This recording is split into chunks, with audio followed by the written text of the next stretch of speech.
Assalamualaikum warahmatullahi wabarakatuh. Ibu akan membahas tentang lanjutan minggu yang kemarin mengenai tentang pemikiran tokoh Ahlus Sunnah wal Jamaah. Mengulang yang kemarin, dalam bidang akidah, Ahlus Sunnah wal Jamaah mengikuti ajaran Abu Hasan al-Asy'ari dan Abu Mansur al-Maturidi. Kali ini mengenai bidang syariah, Ahlus Sunnah wal Jamaah mengikuti 4 madhab, yaitu Imam Abu Hanifah, Imam Malik, Imam Syafi'i, dan Imam Hambali. Dan juga bidang tasawuf mengikuti Imam Al-Ghazali dan Syekh Abdul Qadir Al-Jailani.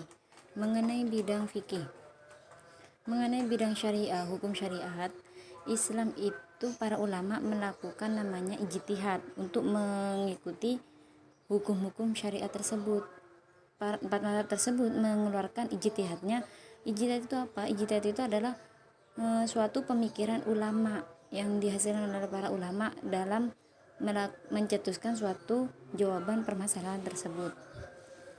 Lalu ijtihad, orang yang melakukan ijtihad namanya mujtahid. Sedangkan kalau ada juga istilah mujtahid mutlak mustakil. Mujtahid mutlak mustakil itu adalah orang yang melakukan ijtihad dan hasil ijtihadnya itu kuat, diakui oleh orang banyak. Jadi hasil ijtihadnya itu orang-orang itu mengakui bahwa hasil ijtihadnya orang tersebut. Jadi itu namanya mujtahid mutlak mustakil. Lalu ijtihad itu orang manusia ini dalam hukum syariat itu mengikuti 4 madhab. Nah, 4 madhab tersebut awalnya kita hidup itu berpedoman kepada Al-Quran. Yang pertama, jika di dalam Al-Quran suatu hukum di dalam Al-Quran tidak ada, lalu kita menginjak tangga namanya hadis. Kalau di dalam hadis gak ada, nanti ada namanya ijma. Al-Quran jenengan semua sudah tahu apa itu Al-Quran, yaitu adalah kalamullah. Sedangkan hadis adalah segala sesuatu yang disandarkan kepada Nabi Muhammad, baik berupa perkataan, perbuatan maupun takrir. Lalu ada juga namanya ijma. Ijma adalah kesepakatan ulama. Sedangkan qiyas penyamaan suatu hukum dengan hukum yang telah ada. Maksudnya itu kayak gini, di Al-Quran itu adanya hukum zakat gandum, sedangkan di kehidupan zaman sekarang itu sudah tidak ada namanya gandum. Nah, di sini dikiaskan oleh para ulama, dikiaskan kepada sama-sama makanan pokok, yakni beras. Jadi untuk menunaikan zakat itu menggunakan beras, tidak menggunakan gandum. Paham? Lalu kita bahas tentang siapa 4 mazhab tersebut, yaitu ada Imam Abu Hanifah yang pertama. Nama asli beliau adalah Nu'man bin Sabit At-Taimi, biasa disebut Abu Hanifah. Nama beliau kenapa Nu'man bin Sabit disebut Abu Hanifah? Karena nama dari anaknya yang bernama Hanifah. Beliau lahir pada tahun 80 Hijriah. Beliau itu adalah imam madhab yang paling tertua. Lalu ada lagi Imam Malik.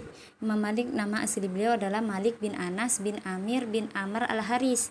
Beliau lahir di kota Madinah. Lalu ada juga Imam Syafi'i. Nama beliau adalah Muhammad bin Idris bin Abbas bin Utsman bin Syafi'i. Diambil dari nama kakek moyangnya, yaitu yang bernama Syafi'i, lahir di Palestina 150 Hijriah. Lalu imam yang paling muda di antara keempat imam madhab tersebut yaitu adalah Imam Hambali, yakni yang bernama Abu Abdillah Ahmad bin Muhammad bin Hambal. Beliau juga diambil nama dari kakek buyutnya. Nama asli beliau adalah Abu Abdillah Ahmad. Kenapa kok kita memilih 4 mazhab tersebut? Alasan yang pertama yaitu adalah kualitas pribadi dan keilmuannya mereka sudah masyhur. Jadi ketika orang disebutkan Imam Syafi'i, Imam Syafi'i yang pintar, Imam Syafi'i yang ahli ilmu fikih, itu sudah terkenal. Jadi makanya Ahlus Sunnah wal Jamaah memilih 4 mazhab, salah satunya adalah 4 mazhab imam tersebut karena sudah terkenal. Yang kedua, imam madhab tersebut adalah imam mujtahid mutlak mustakil.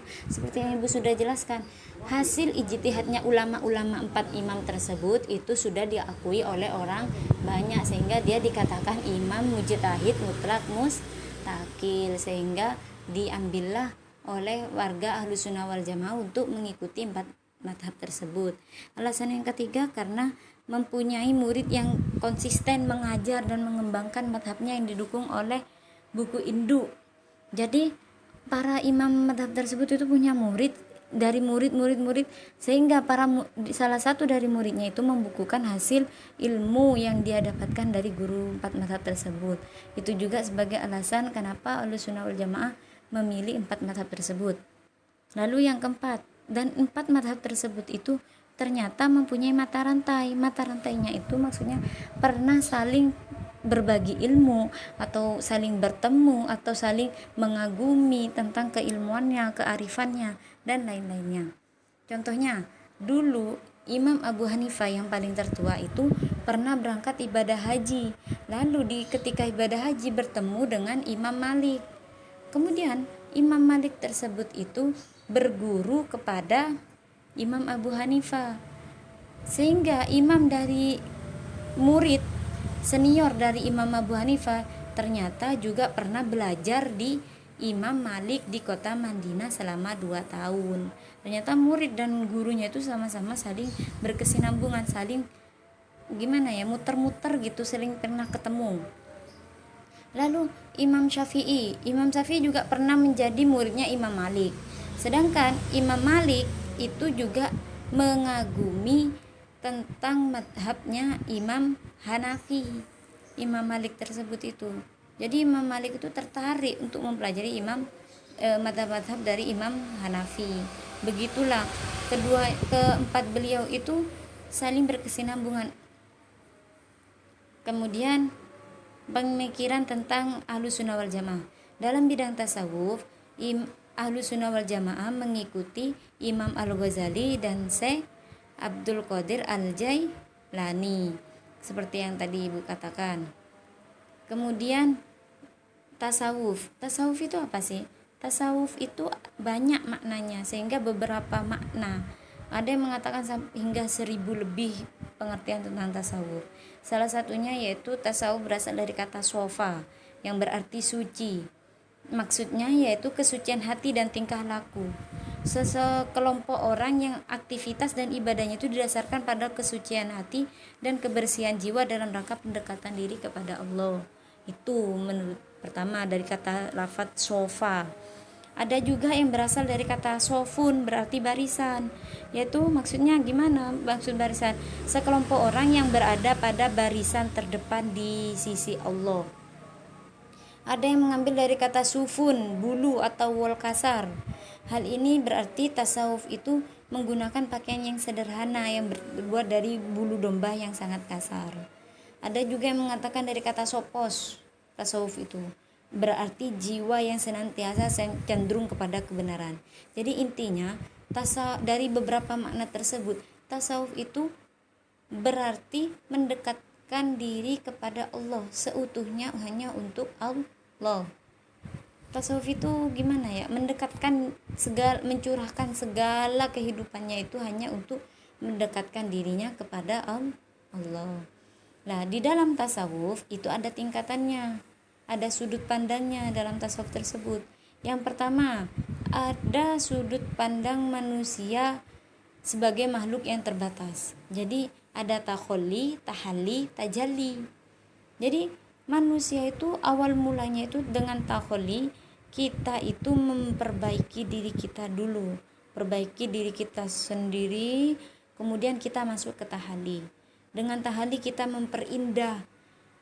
Ketika sudah kita takholli, kita menghapus segala dosa-dosa kita bertaubat kepada Allah, lalu kita bertahalli, memperindah. Sesudah bertaubat, lalu kita menggunakan sering berzikir, kita sering melakukan sedekah, sering melakukan kebaikan-kebaikan yang dengan cara supaya dekat dengan Allah. Lalu kita tajalli.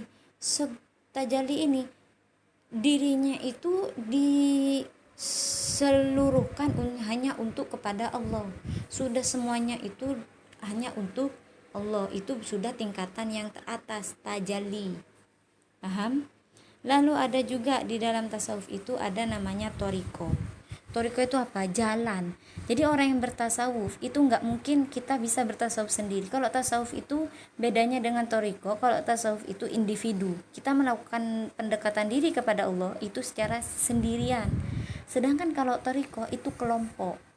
Jadi di Indonesia itu ada dua, ada toriko mu'tabaro dan ada toriko ghairu mu'tabaro.